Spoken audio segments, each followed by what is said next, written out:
Prosseguimos então com as intervenções. Tem agora a palavra a senhora Okay, now we'll continue with the speakers list. Mrs. Aubry. Merci, Monsieur le Président. Ce débat arrive dans un contexte assez particulier puisque demain aura lieu la deuxième audition de la commissaire candidate Sylvie Goulard et nous ne voilons pas la face. Les doutes qui subsistent concernent bien son intégrité, la preuve que notre procédure initiale d'examen des conflits d'intérêts ne suffit pas à lever les zones d'ombre. Et c'est la députée nouvellement élue que je suis qui vous parle ici et qui est surprise de voir que l'examen de l'indépendance des candidats à la Commission fait l'impasse sur les comptes bancaires ou sur les procédures judiciaires à l'encontre des candidats et qui sont en cours. Surprise aussi de voir que nous n'avons aucun moyen de vérifier ces informations que nous devons prendre pour argent comptant, même quand ces déclarations sont complètement vides. Surprise enfin de voir que les mêmes standards ne s'appliquent pas à tous. Pourquoi n'avons-nous pas demandé à Joseph Borrell de vendre son demi-million d'actions dans des grandes entreprises multinationales comme Bayer alors que nous en avons fait la demande à d'autres? Alors, tirons-en les leçons avant que la confiance des citoyens soit définitivement ébranlée dans les institutions européennes. Nous vous faisons des propositions concrètes qui sont ici dans ce document et que je serais ravie de vous remettre, Madame, pour qu'elle fasse suite. Deux propositions concrètes. Travaillons d'abord ensemble à la création d'une autorité indépendante, ça a été dit, à l'image de la Haute Autorité pour la transparence de la vie publique en France. Dotons-la de temps et de moyens suffisants pour effectuer un véritable contrôle des conflits d'intérêts avant, pendant et après le mandat des commissaires. Permettons aussi également à cette commission d'évaluer des cas comme celui de Sylvie Goulard, qui a été rémunéré plus de 10 000 euros par mois par un think tank américain, en plus de ses indemnités de député. Et comment accepter que plus d'un tiers des députés ici soient rémunérés plus de 1 000 euros par mois, en plus de leurs indemnités, et qu'ils rendent ainsi des comptes aux intérêts privés plutôt qu'aux seuls électeurs? Leur confiance a été suffisamment trahie, à nous de la rétablir en montrant une bonne fois pour toutes que nous préférons l'éthique plutôt que le fric.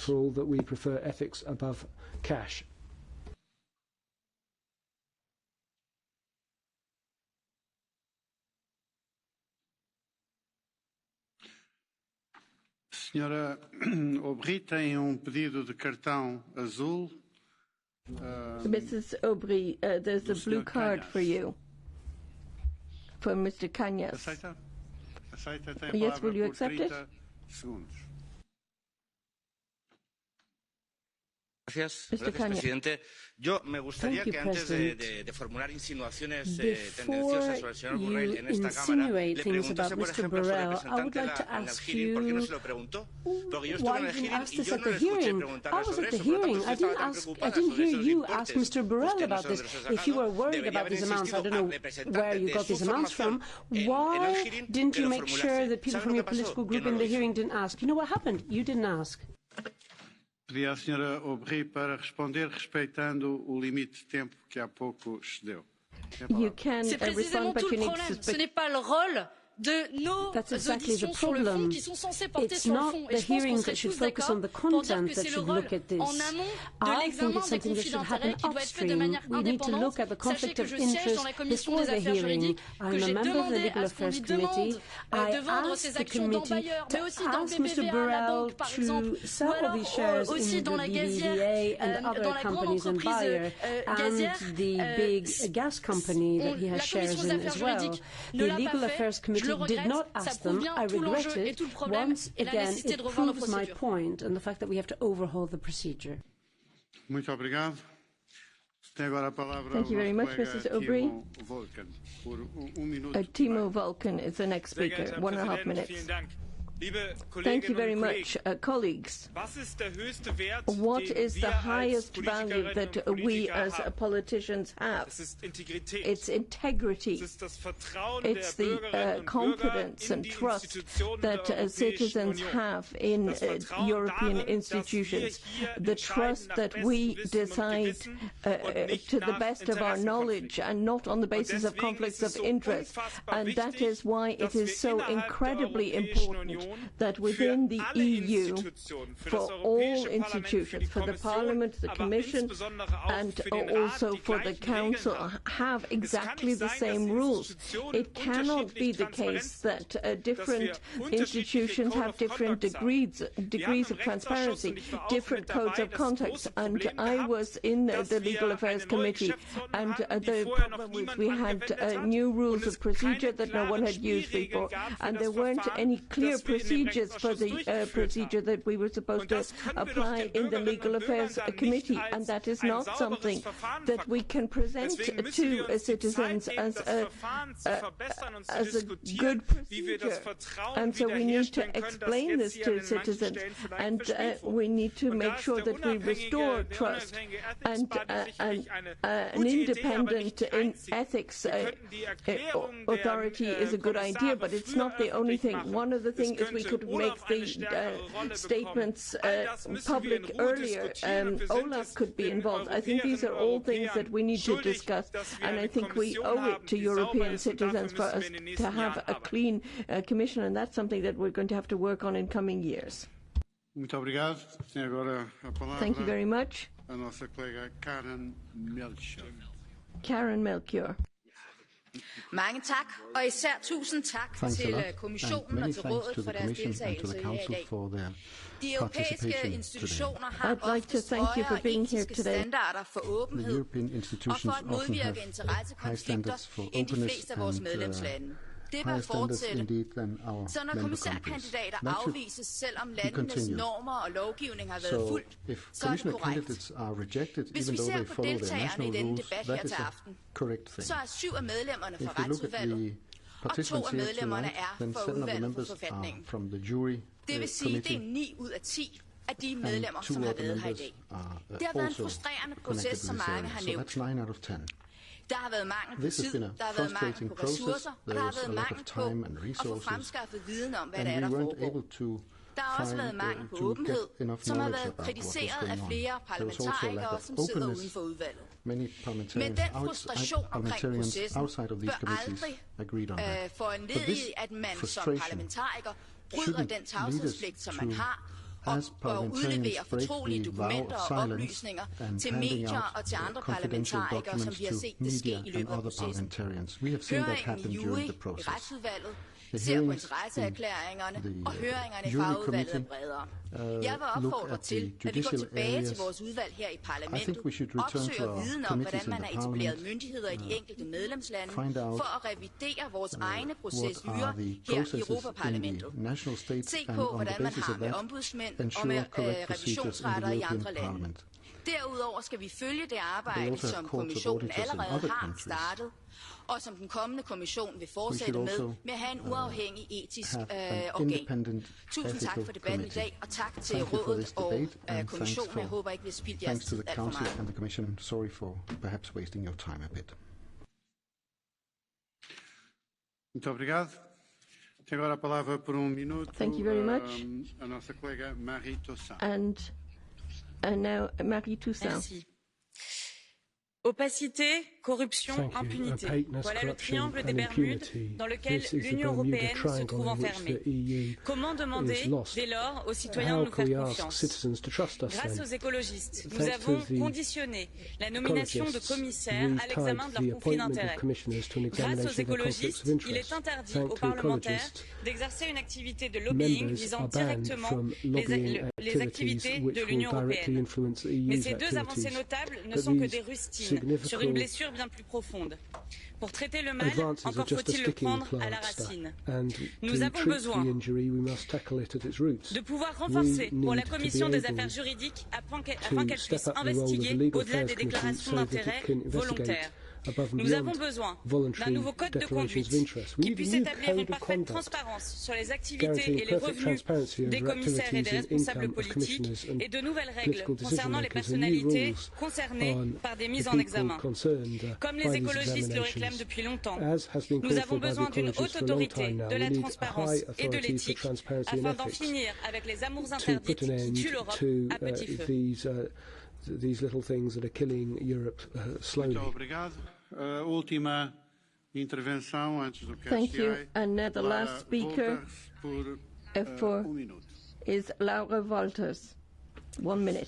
Ja, dank u wel, voorzitter. Thank you very much, Chair. De voorzitter van de Europese Commissie new president of the Commission wants to have the highest possible standards for transparency, and that is good news because there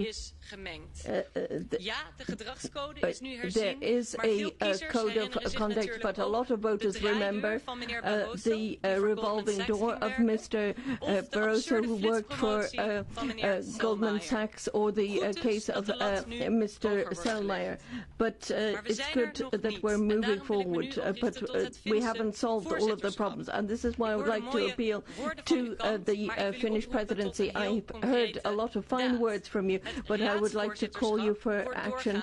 The Council is being sponsored by private industry, and Finland has accepted cars from car manufacturers, that in a year where people are trying to move away from cars, and I think that is a possible conflict of interest. And so for that reason I would like to ask whether or not the presidency is willing to increase the standards, and are you going to introduce some guidelines with regard to sponsorship? Muito obrigado. Vamos passar à fase do Catch the Eye, em que darei a palavra àqueles que ainda não intervieram neste mesmo debate. Começamos pela nossa colega Maria will take the floor, starting with Maria Grappini. Mulțumesc, domnule președinte. Stimați colegi, o dezbatere foarte importantă. Poate că trebuia să o avem mai de mult. Vorbim aici de prevenția în conflictul de interese, integritate etică, și constatăm că există extrem de mare diferență între instituțiile europene. Consiliul spune că nu este încă pregătit să aibă vreo discuție pe tema aceasta. Comisia are alte reguli, Parlamentul European alte reguli. Fiecare stat are alte reguli. S-a vorbit aici de standarde comune și eu aș mai adăuga, da, sunt de acord să avem acel organism, dar spunea un coleg aici, trebuie să facem într-o ordine cronologică coerentă aceste analize. Cum, de exemplu, să anunțe președinta Comisiei echipa și după aceea să constatăm că nu-i bună echipa, adică aceste verificări de integritate pentru propunerile de comisarului, lucru concret care l-avem acum, trebuiau făcute înainte. Și da, doresc să fie o singură unitate de măsură, pentru că este foarte important nu numai să avem un cod și să avem măsuri, ci și cum le punem în practică este foarte important. De aceea cer și Comisiei și noi Parlamentul să ne gândim și Consiliului să avem o unitate de măsură unică pentru integritatea, analiza integrității celor care lucrează, nu numai a membrilor Parlamentului European, nu numai a comisarilor, ci și a funcționarilor. Mulțumesc. And this should apply to members, to commissioners and to staff alike. Obrigado. Tem agora a palavra o deputado João Ferreira. Muito obrigado, Sr. Presidente. Sejamos claros e diretos. A promiscuidade entre o poder político e o poder económico é assim uma espécie de marca d'água da União Europeia. Between economic powers and executive power seems to be a hallmark of the EU. The conflicts of interest that we're talking about here is part of the daily life of the European institutions. The former Commission President, after the financial crisis caused by the banks, wanted a new regulatory framework. He called the representatives of the big banks in order to find out more how the rules were going to apply. We know how that story ended. That was the former president of the European Commission. We know what path he went down and what other commissioners did.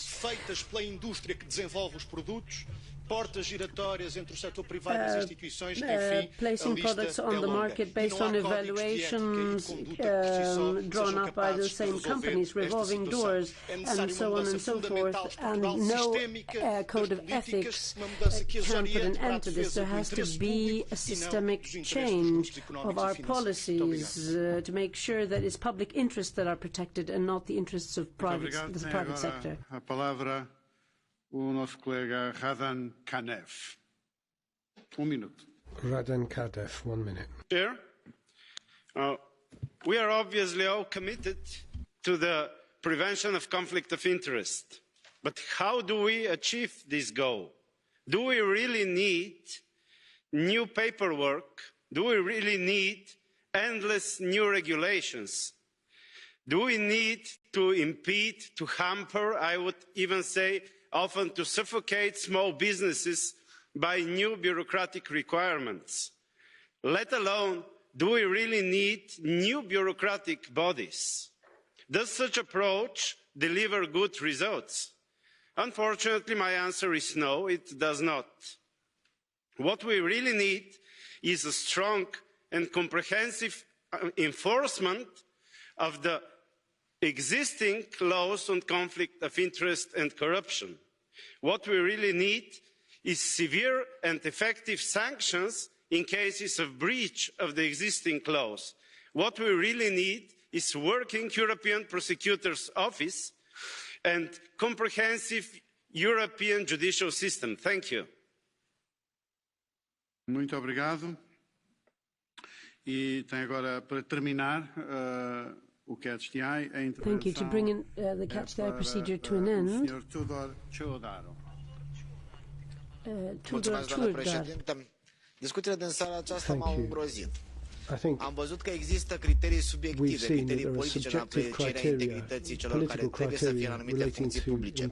Iar eu, ca cetățean european, îmi doresc să existe aceleași criterii pentru toți, indiferent de funcția publică sau indiferent de instituția europeană în care se află acel individ. Dacă 3 dintre membrii Comisiei Juridice au ridicat semne de întrebare, eu vreau să vă spun în această seară că avem nevoie de norme foarte clare și de un organism independent care să aprecieze aceste lucruri. Pentru că dacă există conflicte politice într-un stat, ele s-ar putea transpune în evaluarea dintr-o oarecare comisie și va exista întotdeauna un semn de întrebare dacă aprecierile au fost corecte sau umbrite de interes politic. Eu vreau integritate pentru fiecare politician european și de aceea vă cer astăzi să găsim acea soluție ca un organism independent să evalueze de fiecare dată pentru toate instituțiile europene, pentru toate categoriile de funcționari, integritatea celor care sunt acolo. Altfel, degeaba spunem, e o ipocrizie. 3 dintre membrii Comisiei Juridice au ridicat mari semne de întrebare în această seară și evident și eu îmi pun aceleași întrebări. Vă mulțumesc. People are asking this question as regards the Legal Affairs Committee and so on. Muito obrigado. Passamos agora à fase de encerramento deste debate e tem a palavra o Sr. Comissário. Thank you for that debate, and now I shall give Carlos Moedas the floor to conclude. Presidente, muito obrigado. Minister, and honourable members, let me tell you something. I'm really very proud of being part of this Commission, and I'm very proud of what President Juncker did. We really strengthen the rules of conflict of interest, the code of conduct of the commissioners. And so when you compare what we did in this Commission to other institutions, to other member states, we did an amazing job of strengthening the rules of transparency, of trust with the citizens, and we really are very, very keen on telling this to not this just House, but to the European people. And so I think that for me, is essential as a message of tonight on this debate. Second, trust and transparency, as you've said, so many of you, they are crucial at the times that we live, the times of the digital technology, exactly because without that, there's no democracy. And we all agree on that. But there's one thing that I think was very clear from the president-elect, is that we need to have an independent body for all EU institutions. And I think that political guidelines for the next Commission are very clear on that. So thank you very much for the debate and for the ideas. I think that is crucial to really discuss this point. And so I'm very happy to be here today as a Commissioner and to be present on this debate, crucial for the future of Europe. Muito obrigado, Sr. Comissário.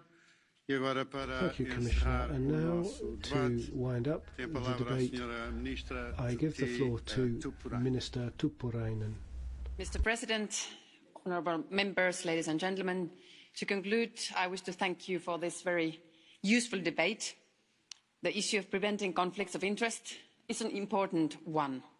Regarding the creation of a possible body to examine ethical issues, at this stage, no proposal has yet been delivered by the Commission, and consequently, as I said, the Council is yet to formulate a view.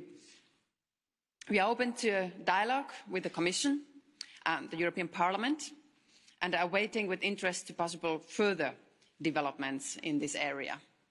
As regards to the question concerning corporate sponsorship, I would like to answer that we do not foresee any discussions about corporate sponsorship of the EU presidencies with other member states, because this is a matter falling within the remit of each member state.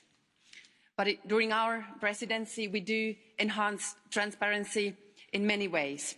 For instance, we keep an open list of our EU-related ministerial meetings. You can find the list openly on our presidency website. Now, transparency is our joint effort. Let's work together towards that goal. Thank you very much once again for your very important remarks and for this useful discussion. Muito obrigado, Sra. Presidente ou Sra. Ministra. Está agora terminada esta nossa discussão e vamos avançar para o ponto seguinte. That concludes this debate, and now we can move on to the next item on our agenda. E como sabem, o ponto seguinte da nossa ordem do dia é a declaração da Comissão sobre direitos aduaneiros dos Estados Unidos da América sobre os bens europeus. Tariffs on European goods in the wake of the decision by the World Trade Organization in the Airbus dispute. Before I open the debate, I can remind you that we will continue to use this electronic system for registering to take the floor. This applies to catch the eye and blue card. You can use the traditional system, but you are asked to use the new electronic system to register. Without further ado, we will move straight on to the item I've just mentioned, and Commissioner Carlos Moedas has the floor. Dear Minister, honourable members of the European Parliament, notwithstanding our efforts to find a negotiated solution in the aircraft files, the US has announced that it intends to avail itself of the full rights awarded to it by the WTO. The US decision follows the WTO arbitrators' finding on the level of possible US countermeasures, establishing that level to be up to $7.5 billion, which is 6.9 billion euros.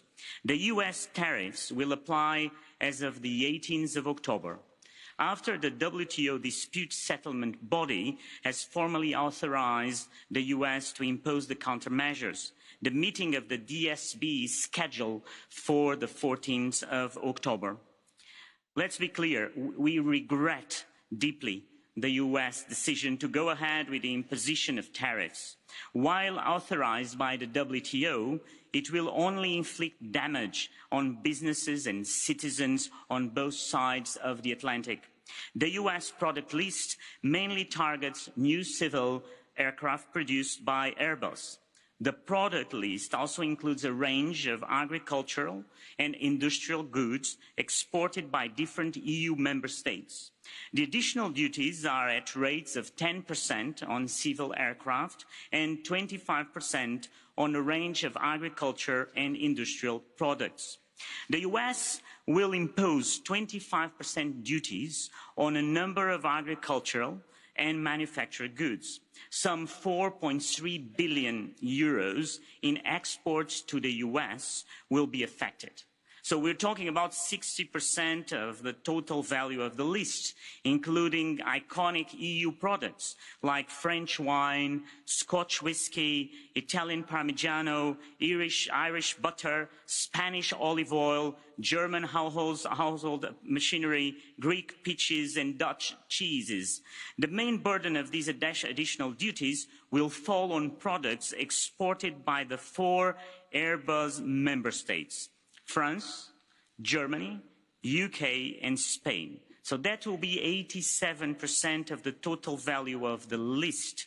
Other member states like Italy and Ireland will also be affected, although to a lesser degree.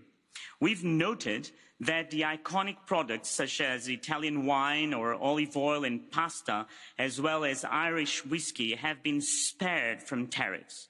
The published rates of 10 to 25% will allow trade to continue, even if in reduced quantities, but many companies and workers will be affected negatively. While we regret the US decision to go ahead with the imposition of tariffs, we have to remember that the US have followed all the steps prescribed by the WTO in a dispute that has been ongoing for 15 years. So we should avoid overreaction and respect our international obligations. An arbitrator will, in some months, decide in the parallel Boeing case what level of countermeasures the EU will be entitled to apply on US imports. The Commission made a serious offer to settle the aircraft disputes in July. And so we remain open to reach a negotiated outcome in which we would notably agree on new rules on subsidies that could apply also to other plane makers around the world. We must have in mind that new, highly subsidized competitors from China and Russia are preparing to enter this market and may seriously disrupt it if we don't take urgent action. It remains to be seen whether, with the tariffs in place, the US will now start to give more positive signals about a negotiated solution to the dispute.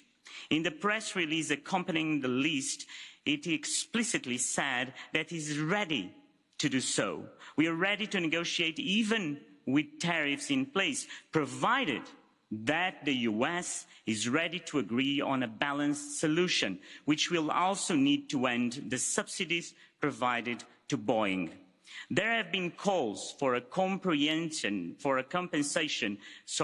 mechanism for farmers, and I would only comment that we must try to settle this dispute in the next months and put an end to a self-defeating cycle of tariffs and countermeasures and counter-tariffs. This is the greatest service we could provide to those negatively affected by the US measures. Our common interest is probably best served by exploring a fair and balanced outcome with the US as rapidly and practicable.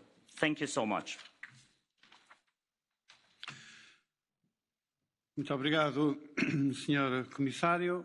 Vamos agora dar início às intervenções dos colegas. Temos uma longa lista de inscrições, portanto, pedia que fizesse um esforço para cumprir o tempo limite previsto. Começamos pelo nosso colega Christoph Hansen. We'll make a start with Christoph Hansen. 1 minute, please. Thank you, Mr. Chair. Dear Commissioner, last week's WTO Airbus ruling is not a nice victory, as US President Trump tweeted, but proof that multilateral dispute settlement delivers. The US administration should therefore also not forget this when it comes to appointing new members to the WTO appellate body. We respect the WTO ruling, but we regret the US decision to choose tariffs over talks, especially in the light of the Boeing ruling expected for early 2020. It equally makes no sense for our farmers, companies and workers to foot the bill for a dispute over aircraft subsidies. Our hands remain extended to find a negotiated settlement on the case where both the EU and the US were found guilty of illegal aircraft subsidies. Should the US, however, decide to trigger more tariffs, then we will have no choice but to respond in kind. My group, and I believe this House, will support the Commission in a firm response if needed. Thank you very much.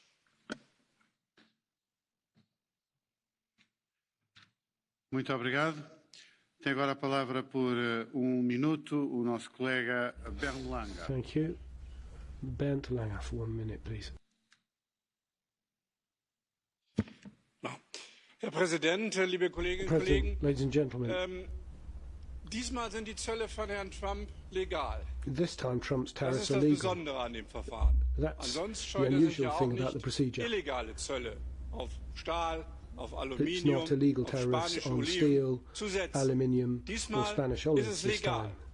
This time it's legal. Und wir akzeptieren das natürlich auch, weil wir als And we Europäische Union, wir als must accept Europäisches that because Parlament we as uns Europeans, zu den we as the Regeln der European WTO bekennen. Parliament, Aber es ist recognise schon the rules Treppenwitz of der the Geschichte, dass dieser WTO. But Präsident, the der auf diese whole legalen business Zölle nun baut, im is that the gleichen President is Atemzug verhindert, building dass on die illegal Gerichtsbarkeit tariffs der WTO to weiter bestehen kann.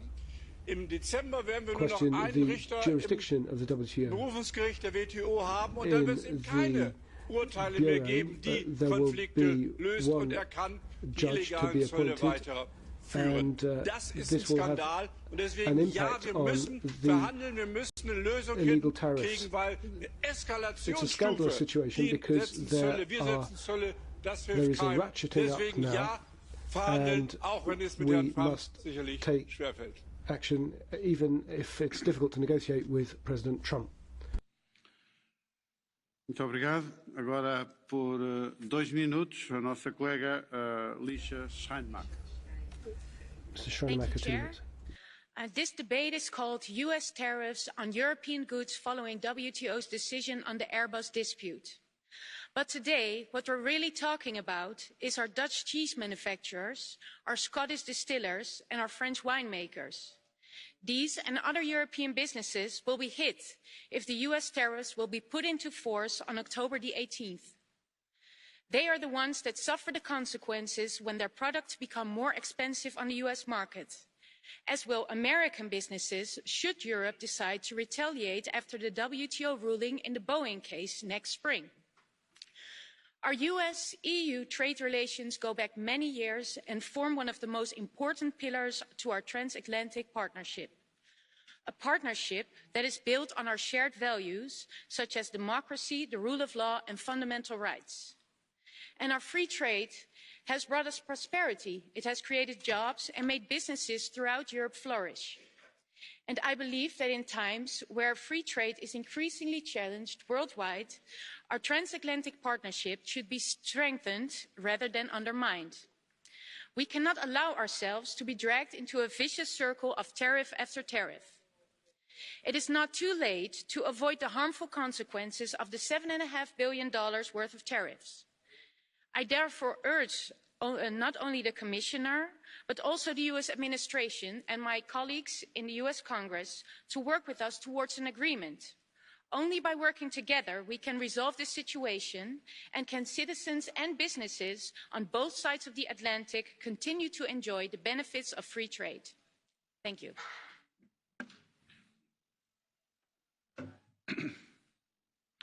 Muito obrigado.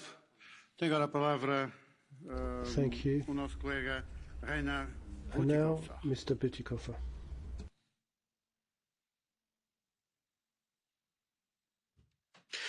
President, colleagues, to say that we regret the decision of the US administration without saying first that we regret the mistakes that we have made years ago is hypocritical.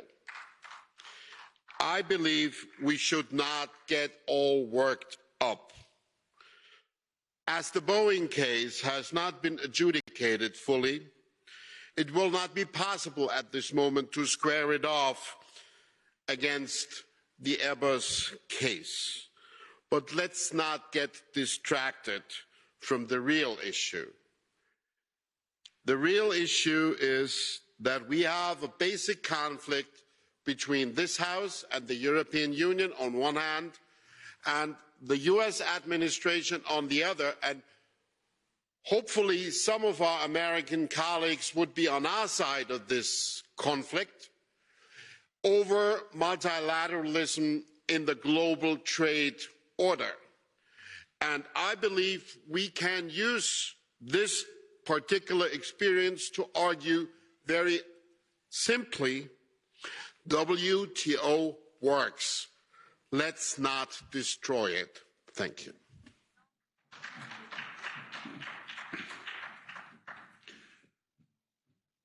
Muito obrigado. Tem agora a palavra por minuto Thank you for 1 minute. Danilo Oscar Lancini.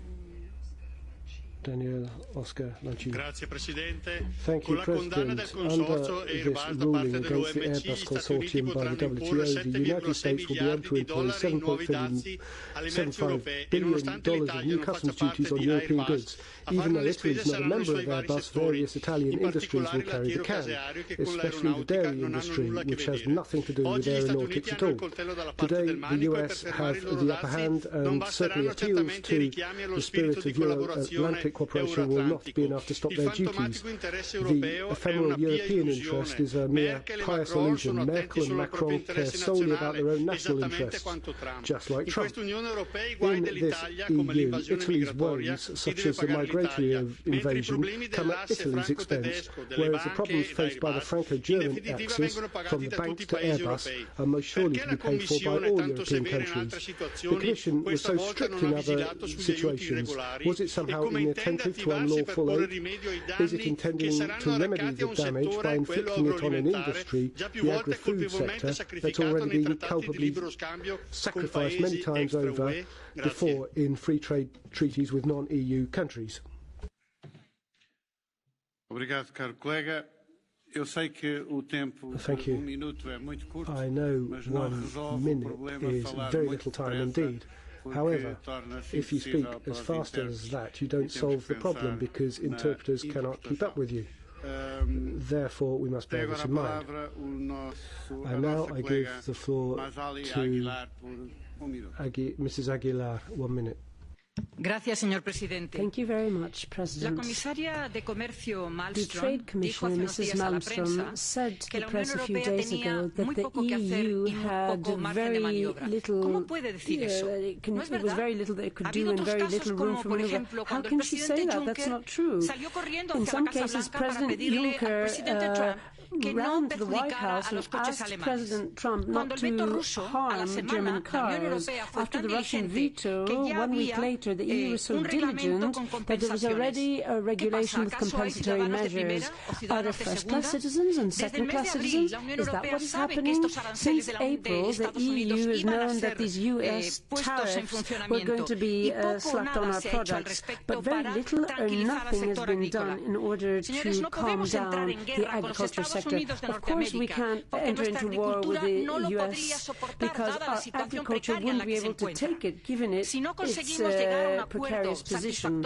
If we don't reach a satisfactory agreement that both sides can live with, then the EU has to assume its responsibility and offer solutions to the Spanish agricultural sector that I represent, and to be as diligent as it has been in the past. Thank you. Muito obrigado. Agora, por minuto também, Helmut Scholz. Herr Präsident, liebe Kolleginnen und Kollegen! Die 7,5 Milliarden Zölle sind für Trump vor allem ein Instrument seiner Wahlkampf. For Trump, the renewed 7.5 billion of punitive duties are above all an electioneering instrument. I regard the punitive tariff of 25% on all books from Germany and the UK as particularly dastardly. This example clarifies for us that, as in the case of Boeing, 2 wrongs don't make a right. I'm against a trade war. Rather, in the WTO and with our partners, we need to agree on when state aid represents a sensible industrial policy and therefore should be admissible. Let's be honest, without subsidies, neither Boeing nor Airbus would have been a success. If we want to protect the climate and achieve our sustainability goals by 2030, making them our overriding policy objective, then state aid will be necessary in all countries. In any reform of the WTO, we need to rethink along those lines. Thank you. Thank you very much. Brian Monteith. Chairman, free trade brings prosperity. It lifts all our boats. Protectionism through subsidies and tariffs is the enemy of free trade and prosperity. Subsidies and tariffs are doomed to fail. They make us all poorer. Singapore, without any natural resource except for its people, did not bargain away its tariffs. It unilaterally abolished them. Now its prosperity is the envy of the world. US tariffs are a response to EU subsidies in European steel and aviation. The EU introduced 25% tariffs on American whiskey and bourbon. Now the US is levying 25% tariffs on Scotch malt whiskey. The way to respond is not to retaliate with new or higher tariffs, but to end the state subsidies and unilaterally reduce tariffs. Instead, the UK has been dragged into a tariff war not of our making. These are the UK's tariff proposals for when we leave the EU. They are substantially lower than the EU's. Thanks to Brexit, tariffs on US whiskey and bourbon will be reduced, will be abolished. I expect Donald Trump to do the same for the Scotch malt whiskey. Thank goodness we have a lifeboat. Obrigado. Agora a palavra à nossa colega Dolores Montserrat. Mrs. Montserrat.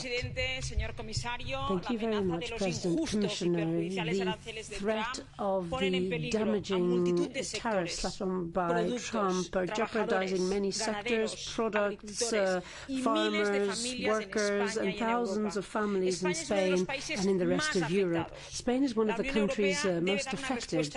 The EU has to give a firm solution in order to defend economic freedom in view of tariffs and duties. This cannot just be up to individual member states. We have to stand united as the EU and come up with an EU response. It was a socialist government in Spain, but instead of being a caretaker government, it's on holiday, and we're all going to lose out. And Trump wants to punish some countries more than others in order to throw a spanner in the works of our market unity.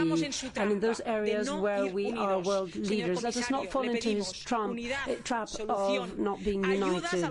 Please provide solutions and help to those countries and sectors that have been affected and focus on transatlantic relations. Thank you very much. Kathleen van Brandt. Thank you very much, President, Commissioner. The public opening yesterday, American economist Jeffrey Sachs, who is not of the same opinion of the Trump system, says that the World Trade System of the WTO, based off common rules, is being questioned, and he's talking about the problems with the appellate body. And so it's very, very strange and cynical that the same administration is now using this decision from the WTO to impose new tariffs. And the other thing which is strange is the type of tariff. And you see that it really is the intention to spread the tariffs across the member states. And so my message to you, Commissioner, is very, very clear.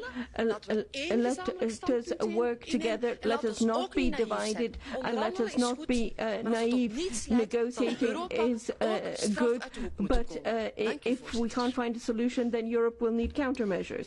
Vielen Dank, Frau Kollegin van Bremt. Als nächstes hat das Wort Thank you, Mrs. van Bremt. der Kollege The next speaker is Jordi Cañas. 1 minute. Thank you very much, Madam President. Thank you, Commissioner. Over the last few days, I've heard from a lot of farmers, workers and producers in Spain that are extremely worried about this 25% tariff on olive oil, cheese and other products. And they said, why is it our fault? They didn't get any subsidies, they hadn't granted subsidies, they hadn't benefited from subsidies to the aeronautics, they hadn't hadn't distorted any market. And yet, despite this, their products were going to have to shoulder the cost and this sanction. Now, you say that you're very sorry. It's fantastic to be very sorry about things, but what else is going to happen? But don't exaggerate this. What else are you going to do? Because farmers and producers and workers aren't going to find this good enough. Will the European Commission evaluate and implement a contingency plan in order to meet the needs of citizens, workers and farmers? Because this is your obligation. Not only do you have to negotiate skillfully, you also have to provide an immediate solution to those citizens, producers and sectors that will be directly impacted by a situation that they're being held hostage to but didn't provoke. Now, it all depends on you. Thank you. Muchas gracias. The next rednerin Thank you very much. Frau Begin. The next speaker is Mrs. Begin. Thank you very much. Now, to negotiate to avoid a trade war is our priority, but the main goal at this point is to help our companies before American tariffs rain down on them, because there are so many products that are targeted, cold cuts, fruit, cheese. They are the excellent products that come from our regions. That's why I'd like to ask the European Commission how it's planning to provide financial support to those companies affected, and whether you will commit to allocating specific funds under the CAP. The European Commission has already found €1 billion for the Mercosur agreement, and therefore it's urgent to do the same for American tariffs and to tweak the Global Adjustment Fund to help companies. This crisis should be a golden opportunity in order to prove that only a coordinated and European approach will allow us to deal with this threat. This is the moment to prove to everyone, and above all to the United States of America, that Europe is strong when united and when it defends its flagship products. Thank you. Thank you very much. I'm sorry, I skipped Mr. Juvin, and he now gets the floor for 1 minute. Merci. Je voudrais en effet insister et inviter mes collègues à ne pas tomber dans le piège américain. Le piège américain est celui qui a consisté à instituer des droits de douane et des tarifs sur des produits qui n'ont rien à voir avec l'aéronautique. De manière tout à fait évidente, il s'agit de diviser les pays européens, de conduire les pays pour lesquels l'agroalimentaire est important à négliger le secteur aéronautique, les pays pour lesquels l'automobile est le secteur premier à négliger l'aéronautique, et quelque part à diviser pour affaiblir cette industrie de souveraineté qu'est l'aéronautique européenne et en particulier Airbus. Je voudrais également attirer l'attention de mes collègues sur les impacts sur le tissu de PME qui forment la supply chain d'Airbus. L'avionneur a toute capacité à répercuter les 10% de tarifs supplémentaires sur la supply chain, ce qui signifie qu'on va affaiblir le tissu des PME, fragiliser certaines et peut-être conduire certaines à de graves difficultés économiques. Je crois qu'il est important d'attirer l'attention de mes collègues de la Commission sur l'importance de la supply chain aéronautique. Merci beaucoup. Thank you very much. The next speaker is Mrs. Azimakopoulou. Thank you, Madam President. Honourable colleagues, of course, we respect the ruling handed down by the WTO on Airbus state aid. Here in Europe, we want the WTO to continue doing its work and doing it effectively. Now, the EPP's position is crystal clear. We're open to finding a balanced and fair solution, a solution that won't involve people unfairly. This is about aeronautics, but it is affecting olive oil, feta cheese and tinned peaches that are being exported from Europe to the US, and we don't want it to affect beef imported from the US to Europe. We don't want to open up issues that have been dealt with. So let us focus on this specific sector and let us sit at the negotiating table as soon as possible together so that we can pinpoint what the solutions are that will be mutually beneficial to sectors on both sides, so that this, in order to make sure that we don't go back to an era where people aren't united. Thank you. Now, Mr. De Castro, for 1 minute. Presidente, Commissario, onorevoli colleghi, le nostre esportazioni sono sotto attacco, lo sono ancora di più le nostre produzioni agroalimentari, che dopo la crisi dovuta all'embargo russo devono pagare ancora una volta il conto di rappresaglie commerciali decise da altri. Commissario, non possiamo farci cogliere impreparati. Quale strategia ha previsto la Commissione al fine di evitare una crisi di mercato che colpirebbe gravemente il nostro parmigiano, il nostro olio, il nostro vino? Dobbiamo dimostrare di essere al fianco dei nostri cittadini e delle nostre imprese. Come alongside our citizens and businesses. The first step must be a sufficiently long transitional period before any duties are applied. We must ward off an immediate shock on our producers, but that cannot be enough. We need to start up immediately the necessary procedures for a crisis reserve, which is provided for under the CAP in order to cope with this situation. Commission Designate Wojciechowski said that to the Agriculture Committee, and then we need to step up the promotional package for our producers. We need ambitious choices, Commissioner, adequately protect strategic products, both economically and socially speaking. Thank you. Thank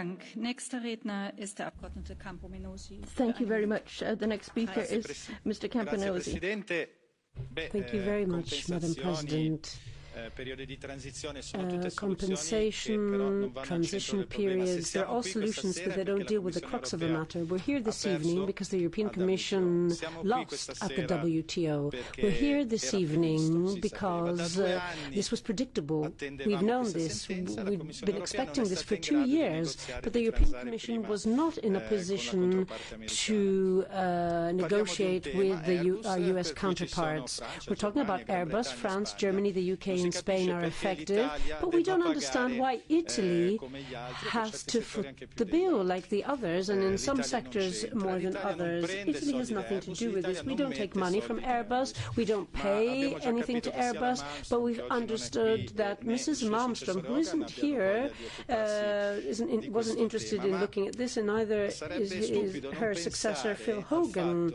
Now, it would be silly not to think about the fact that if our companies are going to be so exposed to third countries and international markets, then it's also because the EU single market has failed. So we need to make sure that we have proper policies so that products are consumed within the internal market, so that our companies don't have to sell their products in the markets of third countries only. Now, there are different reasons why the European Commission can't make sure that our products go to China and Russia. How about a free trade area with Mars? Maybe you'll be a bit luckier. Thank you very much. The next speaker is Mr. Warburn for 1 minute. Tack, fru talman. USA's Thank you very much, Chair. The measures being adopted by the US tariffs on European products is really a problem for exporters from the EU, but they are justified because it was a decision which was taken by the WTO board, and so we have to respect that, even if it is damaging for the EU. But it is proof of the fact that the WTO system is working, and so for that reason we should give this careful consideration before it goes to the appellate body. It means that if we have new judges on that board, we'll be starting from the beginning, and in fact what we should be trying to do is solving the problem of the appointments to the Board of Appeal. It's important that we have a trade organization which can solve problems for us, and that is why we need to solve this conflict. We need to have good trade relations in the world. And in a system of free trade, it's important. It's important for prosperity and for trade. And now, Mr. Salini, for 1 minute. Grazie Presidente, buonasera, grazie Commissario. Thank you, Commissioner. L'Europa su Airbus ha perso e probabilmente vincerà tra pochi mesi invece su Boeing. La domanda principale è qual è la strategia della Commissione per tentare di recuperare il danno che stiamo subendo. Gira voce che parte forte della strategia della Commissione sia quella di individuare nella reazione su Boeing una strategia chirurgica per andare a colpire con dazi gli stati federali che dovrebbero essere strategici per la rielezione di Trump. Siamo sicuri che sia questa la strategia corretta? E se poi dovesse vincerle ancora le elezioni Trump, quale sarà il nostro atteggiamento? Avremo il nemico dei nemici costruito e corroborato dalla nostra strategia? No, rivediamo le regole di funzionamento del WTO, creiamo le condizioni perché si dialoghi con il nostro alleato naturale, cioè gli Stati Uniti, e non compensiamo sussidiando i nostri imprenditori. Offset this by subsidizing our business sector. That's not the right answer. We need to continue to have access to the most important market for Europeans, namely the United States. Thank you very much. Next, Mr. Vinci, for 1 minute.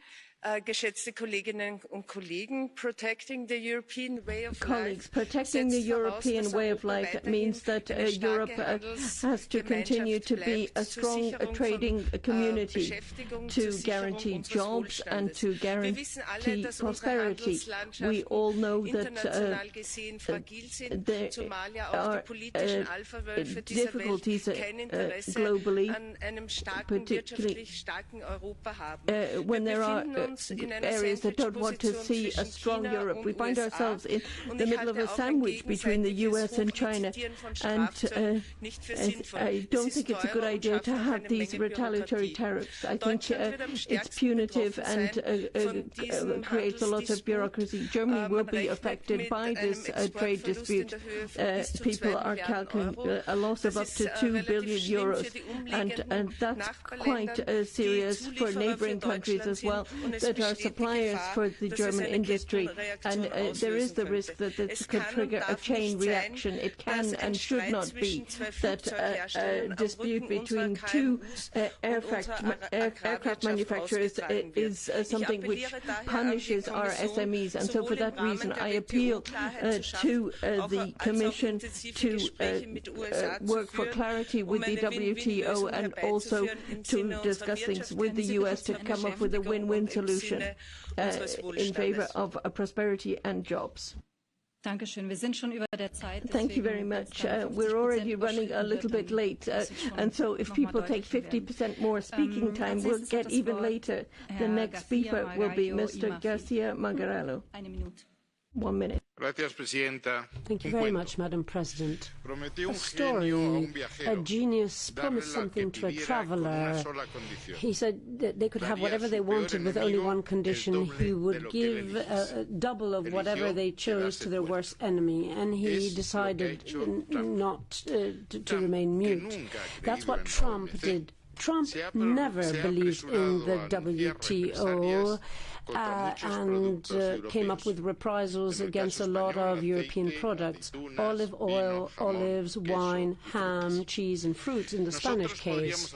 We could do the same.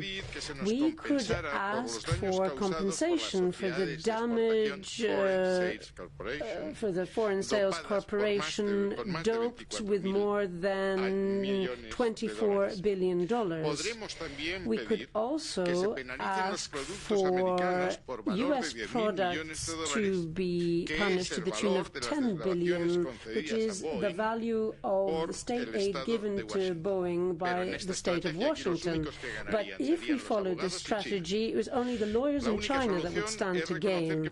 So the only solution is to admit that we both made a mistake, forgive each other, sit around the table and come up with the rules of the future. But to get to the Americans to sit at the table, then do you think think it's better to be cautious like the Germans or firm like the French? What does the Commission think? And is the Commission going to harness the Globalization Adjustment Fund in order to compensate those sectors affected by US tariffs? Thank you very much. The next speaker is Mrs. Schreier-Piri. 1 minute. Thank you very much, Chair. Global trade tensions are escalating. Reciprocal import duties and sanctions will, in the end, only deliver losers on both sides of the ocean, because we're still waiting for the decision on Boeing. Times are tough for industry in Europe, but also in the US. And why should our farmers and mussel fishers be punished by the US for an old conflict about subsidies for aeroplane manufacturers?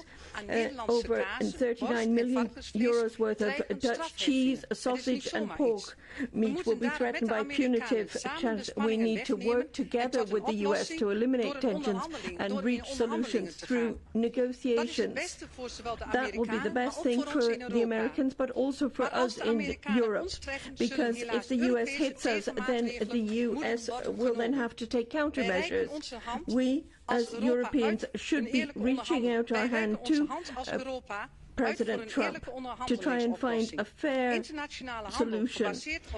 Rule-based international trade is the key to prosperity and in the interest of all, and that is true not only for Europe but also the US. Thank you very much.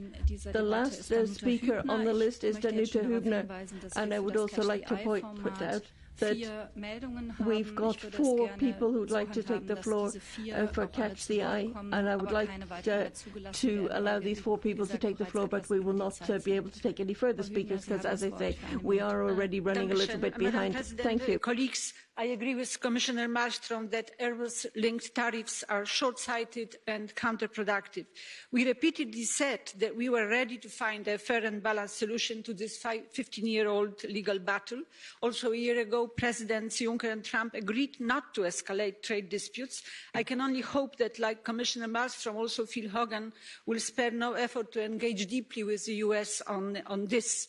I understand also that negotiations are planned, and we should exploit fully a chance to find a solution before the tariffs become effective. But in more general terms, let me say that we should be worrying, actually, that in our transatlantic relations it is getting hard to find anything working well. We didn't manage to convince the American administration that trade deficit is not a good measure of how we benefit from trade. The elections next year will make it also very difficult to move toward a positive EU-US trade agenda, but we should seriously think of a new comprehensive reset between the European Union and US. I think Europe needs it, but I dare say also the global economy needs it. Thank you. Thank you very much. The first speaker under Catch the Eye is Mrs. Alvarez.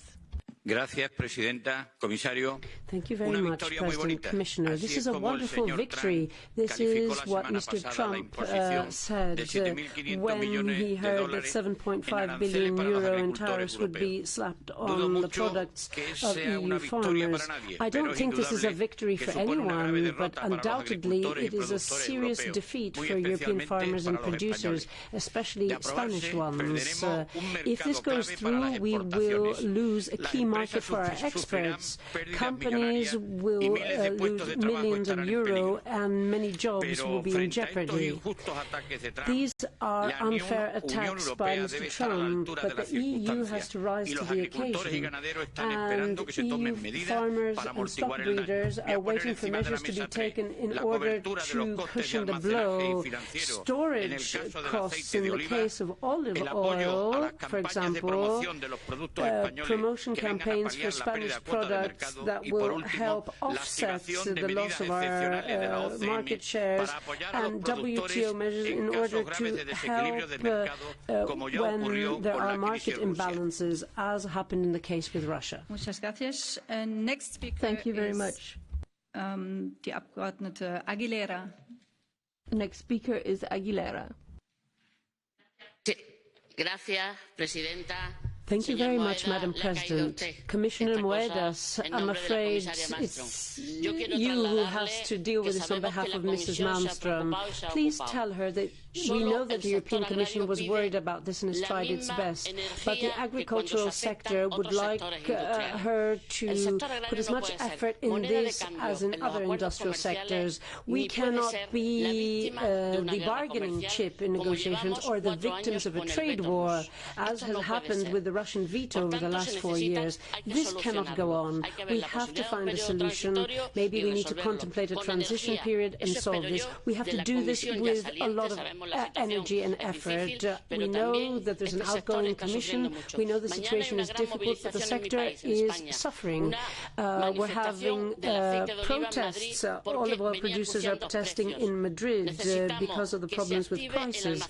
We need to make sure that private storage for Spanish olive oil kicks in, and we need other measures to be taken as well. For wine, for example, wine is very important for Spain. Do you know that a Spanish wine seller with an import volume of 300,000 euro last Friday had to pay 80,000 euro? That is the reality, and it is not fair for this sector to suffer. Thank you. Next speaker is the colleague Michel.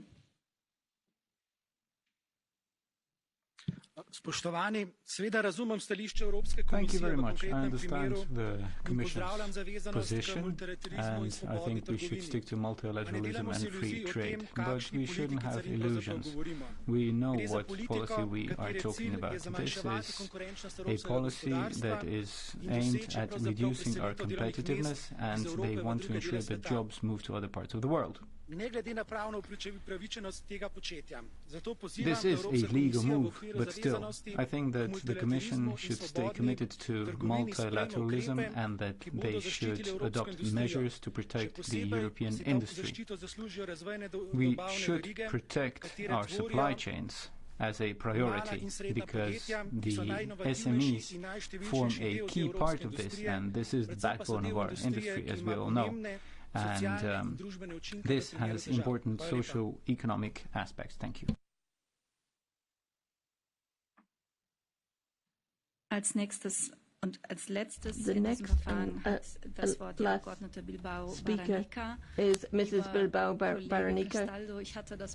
Mr. Castaldo, I had already closed the list, and I think that Vice President should set a good example. I beg your understanding. Thank you very much, Madam President. I would like to say that I agree with the way that Cecilia Malmström is negotiating and handling this. We don't want a trade war, but an agreement, a comprehensive agreement on aeronautics. Protectionism harms everyone, and clashing isn't good. Let us go for dialogue and harness the skills and the networks that were built when we were negotiating the TTIP. I think it wouldn't be a good idea to threaten. Think about what happened in the US and what happened with their new Boeing model. And I think if it weren't for that, we wouldn't be in this situation. Let us defend environmental standards and labor standards here in Europe, which are the best way of protecting our products for our consumers. I hope that the plans to rescue the sectors affected, including those in the Basque Country and Navarra, and make sure that they can be involved in designing them, developing them and implementing them. Thank you. And now, to conclude, let me give the floor to the Commissioner Moedas. President, honourable members, thank you so much for the discussion and for the lively debate. On behalf of my colleague Cecilia Malmström, let me just recall again our position. We really regret the US decision to go ahead with the imposition of the tariffs. But we have to remember that this is very different this time from the so-called 232 steel measures and other unilateral actions. So the US have really followed, in this case, all the steps of the WTO. And as the member said, I think that it's paramount for the European Union to respect and to cherish multilateralism. Hopefully, the US announcement that is willing to find a negotiated solution will be followed by deeds.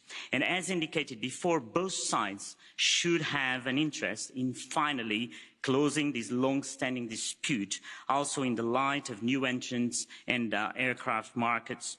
Finally, let me conclude stressing the words of Dolores Montserrat.